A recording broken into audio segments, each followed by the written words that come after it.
Instead of going after morning or daily routines na ito, lagi nyo namang naririnig, lagi nyo namang nakikita on YouTube, na maybe a lot of people nagsastruggle talaga dito kasi parang they feel like a failure every single time and they feel like a failure every day because they can't seem to perfect it. Alam nyo, meron akong isang tip para sa inyo para mas maging maganda yung 2025 nyo. Instead of doing daily or morning routines, I want you to try out daily seasons.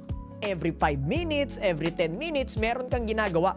And maraming tao kaya pumapalpak sa morning or sa daily routine is because magkamali lang sila ng isang task or 2 tasks, feeling nila pumapalpak na sila dito. Kaya naman, itry mo itong morning or daily seasons, which means whatever that time is, basta between 6 to 9, that's your season of me time. Between 9 to 12 is your season for high productivity work. Ano mang itsura nung high productivity work mo na yan, it's up to you. Pero at least lang, you have your season for it. You get what I mean? This way, nagagawa mo lahat ng kailangan ma-accomplish. You are hitting your goals, you are hitting your objectives, but at the same time, here's the best part. Hindi ka nafe-feel like a failure every single time because wala ka namang hinahabol na oras or task list.